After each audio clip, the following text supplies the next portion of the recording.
नमस्कार, अनुषी व्ह्यूजमध्ये आपलं सहर्ष स्वागत। मी रोहिणी। सर्व ताईंना, सर्व मावशींना माझा नमस्कार। आज नवरात्रीचा 5वा दिवस आणि 5व्या दिवसाचा रंग होता हिरवा।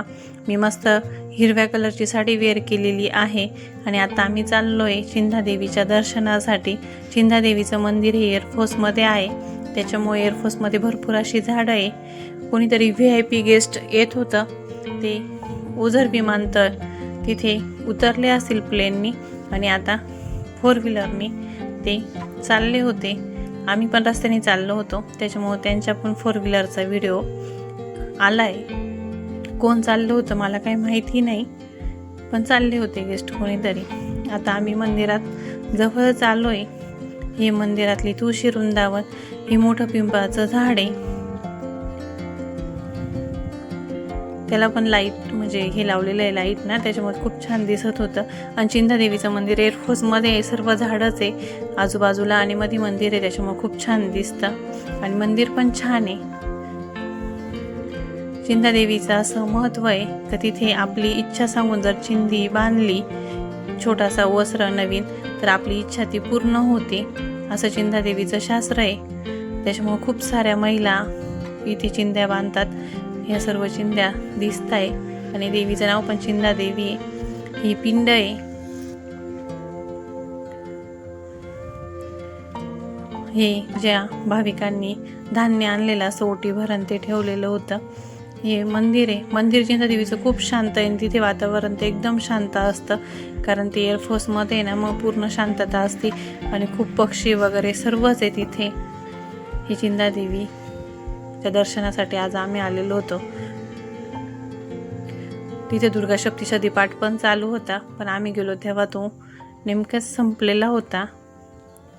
रोज असतो मंदिरात, मस्त रोषणाई केलेली, विद्युत रोषणाई।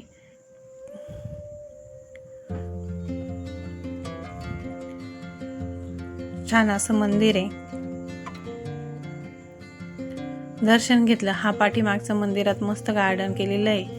मंदिराच्या आवारामध्ये खूप सारी झाडं आहे।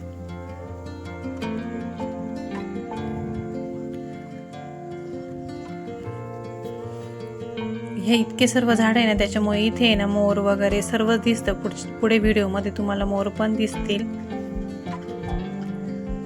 आणि खूप फ्रेश वातावरण आहे।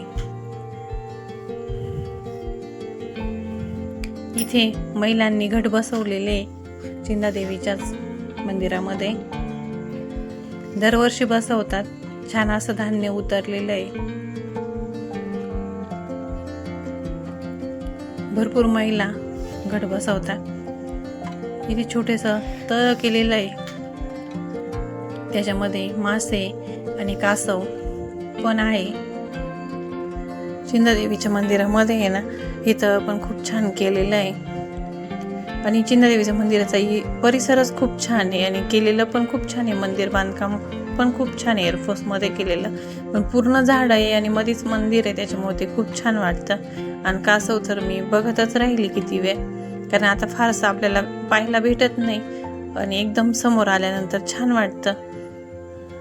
प्राणी पक्षी। इथे आई माऊला आहे चिंधादेवीच्या मंदिरामध्येच। चिंधादेवीच्या मंदिरामध्ये आई माऊला आहे, गणपती बाप्पा आहे, महादेवांची पिंड आहे आणि चिंधादेवीचं मंदिर पण आहे। आता आम्ही बाहेर येत होतो, दर्शन वगैरे झालं, प्रसाद वगैरे घेतला, मग आता घरी यायला निघालो होतो। गेलो तेव्हा आम्हाला मोर काही दिसले नाही, पण रिटर्नला जेव्हा निघालो तेव्हा मस्त मोर धान्य खात होती। आणि चिंधादेवीला आल्यानंतर मोर बघितले नाही तर आल्याचं समाधान वाटत नाही, कारण एकमेव फक्त चिंधादेवीलाच मोर दिसतात, बाकी कुठेही नाही दिसत आम्हाला ओझरमध्ये। आणि मोर मस्त धान्य खात होते, मस्त फिरत होते, खूप छान वाटत होतं। कारण प्रत्यक्षात मोर वगैरे दिसल्यानंतर खूप आनंद होतो। आणि एक नाही तर दोन नाही, बघा 4-5 मोर दिसत आहे, ते एका मागे एक मस्त फिरत आहे। आम्ही एकदा आलो होतो मागच्या वर्षी, तेव्हा ते ह्या जो रस्ता दिसतोय ना, तिथे धान्य टाकलेलं होतं आणि ते मस्त पिसारा फुलवत होते। आणि तेव्हा मी YouTube चालू केलेलं नव्हतं, तेव्हा मी व्हिडिओ घेतला होता, पण आता तो माझ्याकडे व्हिडिओ नाही। चला व्हिडिओ चेंजिंग येतेच करते।